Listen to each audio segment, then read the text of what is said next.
Hello guys sir, Raja Saab నుంచి teaser అయితే వచ్చేసింది. టీజర్ అయితే చాలా ఎక్సలెంట్గా ఉంది.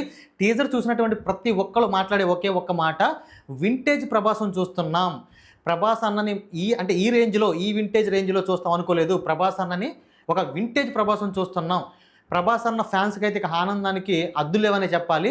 ప్రభాస్ అన్న ఫ్యాన్ అయినటువంటి ప్రతి ఒక్కరూ మాట్లాడే ఒకే ఒక్క మాట, థ్యాంక్స్ టు మారుతి గారు. ప్రభాస్ అన్నని మళ్ళీ ఇలా చూస్తాం అనుకోలేదు. మాకు ఈ టీజర్ చూసిన తర్వాత వీళ్ళు చెప్పే ఒకే ఒక మాట ఏంటంటే, బిల్లా సినిమాలో ఏదైతే రంగా క్యారెక్టర్ ఉందో, ఆ రంగా క్యారెక్టర్ ఎంత కామెడీ టైమింగ్తో కామెడీ చేస్తుందో ఆ క్యారెక్టరు, దాంతోపాటు బుజ్జిగాడి మూవీలో బుజ్జిగాడి క్యారెక్టర్, దాంతోపాటు ఏక్ నిరంజన్ మూవీలో ప్రభాస్ అన్న క్యారెక్టర్, దాంతోపాటు డార్లింగ్ మూవీలో ప్రభాస్ అన్న క్యారెక్టర్, ఈ 4 కలిపి కొడితే వచ్చిందే రాజాసాబ్.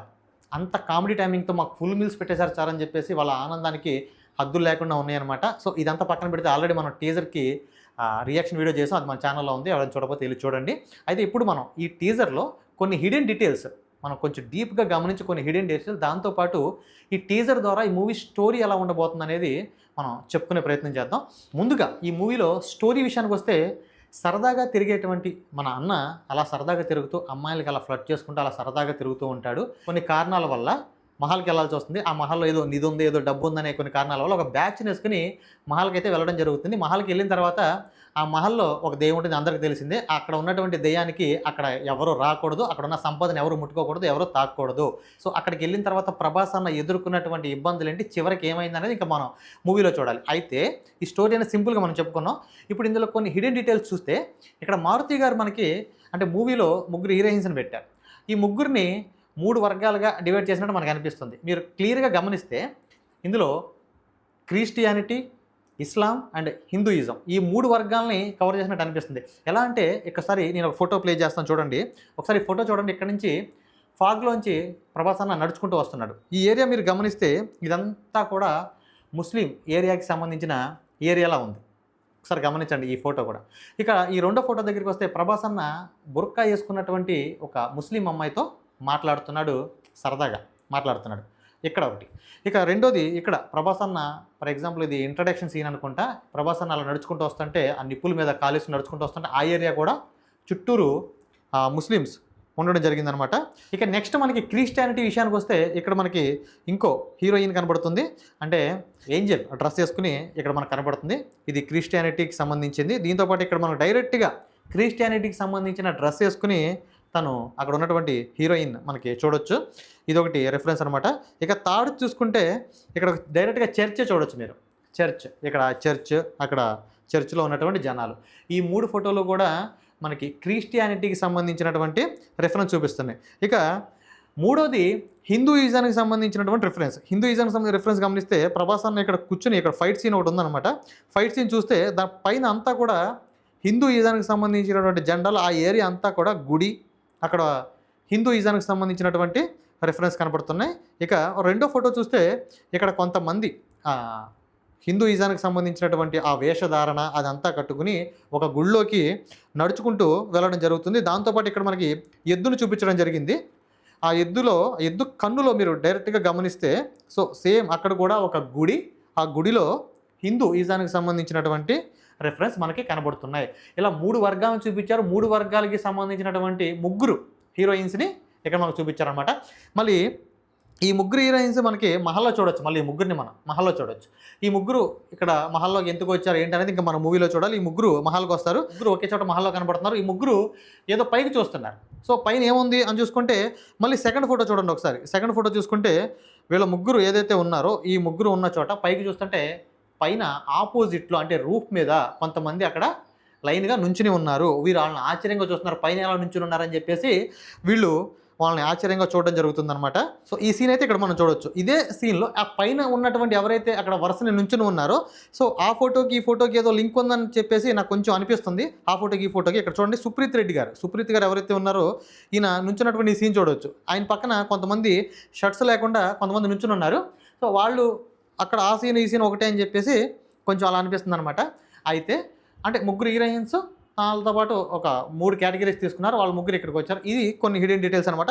దీంతోపాటు మహల్కి సంబంధించినటువంటి కొన్ని ఫోటో చూడవచ్చు. మనకి టీజర్ స్టార్టింగ్లోనే ఈ ఫోటో అయితే ప్లే చేయడం జరుగుతుంది. ఇదంతా మహల్కి సంబంధించిన ఫోటో. చుట్టూ ఫారెస్ట్ ఉంది. తర్వాత మనకి నెక్స్ట్ ఫోటో డైరెక్ట్గా మహల్ ఎంట్రన్స్ ఏదైతే ఉందో చూపిస్తున్నారు. ఆ మహల్లో మనం కొన్ని షార్ట్స్ చూసుకుంటే ఆ మహల్లో ఒక స్విమ్మింగ్ పూల్ లాగా ఒక పూల్ అయితే ఏదో ఉంది, అక్కడ వాటర్ ఉంది. ఆ వాటర్లో ఒక క్రొకడైల్ అయితే ఒకటి ఉందన్నమాట. అంటే ఈ మహల్లో ఒక దెయ్యం ఉంటుంది, ఆ దెయ్యం అక్కడికి ఎవరిని రానోదు, ఆ సంపదను ఎవరు ముట్టుకోనవదు. అక్కడ కాపలాగా అక్కడ బాడీ గార్డ్స్గా ఒక ముసలైతే అక్కడికి ఎవరు వస్తే వాళ్ళ మీద అటాక్ చేస్తుంది. ఈ షార్ట్స్ మీరు చూడొచ్చు. దాంతోపాటు ఈ ఫోటో చూడండి. ఈ ఫోటోలో ఒక అందమైన అమ్మాయి చాలా అందంగా అక్కడ కనబడుతుంది. ఒక్కసారిగా దెయ్యంలాగా ఒక్కసారిగా అలా 3D ఎఫెక్ట్‌లో ముందుకు రావడం జరుగుతుందనమాట. దాంతోపాటు ఈ షాట్ కూడా చూడొచ్చు. ఆపోజిట్‌లో అంటే రివర్స్‌లో ఒక దెయ్యం అనేది వస్తుంది. ఇక్కడ ఫాగ్‌లోంచి ఒక దెయ్యం. ఇలా రకరకాలుగా మనకి దెయ్యం రిఫరెన్స్ అయితే మనకు కనబడుతూ ఉన్నాయి. అలాగే ఇప్పుడు అందరికీ వచ్చేటువంటి ఒక చిన్న డౌట్ ఏంటంటే, ఇప్పుడు ఈ మూవీలో దెయ్యం కింద సంజయ్ దత్ గారిని చూపిస్తున్నారు. అక్కడ ఫోటో గాని ఇలా దెయ్యం కింద సంజయ్ దత్ గారిని చూపిస్తున్నారు. అయితే ఇప్పుడు అంటే టీజర్ రిలీజ్ అవ్వక ముందు ఫస్ట్‌లో పోస్టర్ రిలీజ్ చేశారు. ఇది ప్రభాస్ గారిది. అంటే ఈ ఫోటోలో ప్రభాస్ గారిని ఒక దెయ్యంలాగా అంటే ఆ మహల్‌కి రాజులాగా చూపించారు కదా! మరి ఇప్పుడేమో సంజయ్ దత్ గారు కనపడుతున్నారు అక్కడ. వీళ్ళిద్దరిలో ఎవరు దెయ్యం? ఇప్పుడు ఈ ప్రభాస్ గారు ఎవరు అని చెప్పేసి ఒక చిన్న డౌట్ అయితే ఉంది. సో నేను అనుకోవడం ఏంటంటే, ఆ ప్రభాస్ గారు అక్కడికి వెళ్ళిన తర్వాత అక్కడ ఒక దెయ్యం ఉంటుంది. అక్కడ ఈయన కొన్ని ప్రాబ్లమ్స్ అక్కడ ఎదుర్కొంటారు. అంటే మూవీ లాస్ట్‌లో ఆ దెయ్యం అనేది డైరెక్ట్‌గా ప్రభాస్ గారిలోకి ఎంటర్ కావడం జరుగుతుంది. ప్రభాస్ గారిలోకి రావడం జరుగుతుంది. ప్రభాస్ గారిలోకి వచ్చిన తర్వాత ప్రభాస్ గారే ఆ దెయ్యంలాగా మారిపోతారనమాట. మీరు చూసుకుంటే ప్రభాస్ గారు ఏదైతే పోస్టర్ రిలీజ్ చేశారో ప్రభాస్ గారిది, ఈ పోస్టర్ చూడండి ఒకసారి. ఆ వేషధారణ, ఆ గెడ్డం గాని, మీసాలు గాని, ఆ జుట్టు గాని అదంతా కూడా సంజయ్ దత్ గారిది ఎలాగైతే ఉందో సేమ్ అలాగే ఉందనమాట. సో సంజయ్ దత్ గారు దెయ్యం ఏదైతే ఉందో ప్రభాస్ గారిలో ఒంట్లోకి వచ్చి ప్రభాస్ గారు అట్లా మారతారు. అంతే తప్ప అంటే కొంతమంది ఏమంటున్నారంటే సంజయ్ దత్ గారు దెయ్యం కాదు, ప్రభాస్ గారే దెయ్యం, అసలైన దెయ్యం. ఇదొక అక్కడ ట్విస్ట్ అన్నట్టుగా చెప్తున్నారనమాట. సో నాకైతే ఇలా అనిపిస్తుంది. నాకైతే ఏమనిపిస్తుందంటే ప్రభాస్ గారు ఒంట్లో అంటే ప్రభాస్ గారు మహల్‌కి వెళ్తారు కదా! ఆ మహల్‌లో ఫైనల్‌లో ఇక దెయ్యం అనేది ప్రభాస్ గారు ఒంట్లోకి వస్తుంది. ప్రభాస్ గారు డైరెక్ట్‌గా అలా మారిపోతారు. అయితే ప్రభాస్ గారు ఒక క్రొకడైల్ ముందు ఇలా నడుచుకుంటం కూడా చూడొచ్చు. ఆ క్రొకడైల్ ప్రభాస్ గారిని ఏం చేయట్లేదు. ఎందుకంటే ప్రభాస్ గారి ఒంట్లో ఆ దెయ్యం అనేది ఉంది కాబట్టి. అయితే ఇక్కడ ఒక సీన్ చూసుకుంటే ఏదైతే మహల్‌లో ఉన్నటువంటి దెయ్యం అక్కడ మనకు టీజర్ స్టార్టింగ్‌లో కొన్ని మాటలు చూస్తే అక్కడ ఏముంటుంది? ఈ ఇల్లు నా దేహం, ఈ సంపద నా ప్రాణం, నా తదనంతరం కూడా నేనే అనుభవిస్తాను. నా తదనంతరం నా కొడుకులు అనుభవిస్తారు, నా మనవళ్ళు అనుభవిస్తారు అంటలేదు. నా తదనంతరం కూడా నేనే అనుభవిస్తాను. అంటే నేను చనిపోయిన తర్వాత కూడా దీన్ని వదిలిపెట్టను. ఈ ఇల్లు నా దేహం, ఈ సంపద నా ప్రాణం, నా తదనంతరం కూడా దీన్ని నేను మాత్రమే అనుభవిస్తాను అని చెప్పేసి అక్కడ చెప్పడం జరుగుతుందనమాట. అంటే ఆ మహల్లోకి ఎవరు వచ్చినా దెయ్యం అనేది ఊరుకోదు. ఆ సంపదను ఎవరిని ముట్టుకున్నా వాళ్ళని ఊరుకోదు. అసలు వీళ్ళకి సంజయ్ దత్ గారికి ఏమైంది? సంజయ్ దత్ గారు ఎలా చనిపోయారు? వాళ్ళ ఫ్యామిలీకి ఏమైంది? ఈయన ఇలా మారడానికి ఏంటి అనేది ఒక ఫ్లాష్ బ్యాక్ చూడొచ్చు. ఫ్లాష్ బ్యాక్‌లో మనకి ఇక్కడ ఏనుగులతో ఒక క్లిప్ అయితే చూపించారు. ఈ క్లిప్‌లో మనకి అంటే మహల్ యొక్క పూర్వ వైభవం అంటే ఫ్లాష్ బ్యాక్‌లో ఏం జరిగింది? ఇందులో మనం ఇంకొక షాట్ చూసుకుంటే సముద్రగని గారు అంటే ఫ్లాష్ బ్యాక్‌లో సముద్రగని గారిని చూడొచ్చు. చుట్టుపక్కల కూడా అంటే 90s వాతావరణం అనేది మనం చూడొచ్చు అక్కడ. అంటే సముద్రగని గారికి సంథింగ్ ఈ సంజయ్ దత్ గారికి ఏదో లింక్ ఉంటుంది. లేకపోతే ఈయనే వీళ్ళ ఫ్యామిలీని ఆస్తి కోసం ఇలాగ ఏమన్నా చంపేయొచ్చు. సంథింగ్ ఇలాగ ఏదైనా అయ్యుండొచ్చు. సముద్రగని గారి క్యారెక్టర్ అయితే ఇక్కడ మనకి ఒకటి చూపించడం జరుగుతుందనమాట. సో దాంతోపాటు ఈ సీన్ చూడండి. ఈ సీన్‌లో ఒక ట్రైన్ వెళ్తుంది. ట్రైన్ వెనకాల గుర్రం వేసుకుని ఒక వ్యక్తి ట్రైన్ ఫాలో అవుతున్నాడు. ఇది ఎవరనేది నాకైతే తెలియలేదు. మీకైతే ఎవరనిపిస్తుంది అనేది కింద కామెంట్ చేయండి.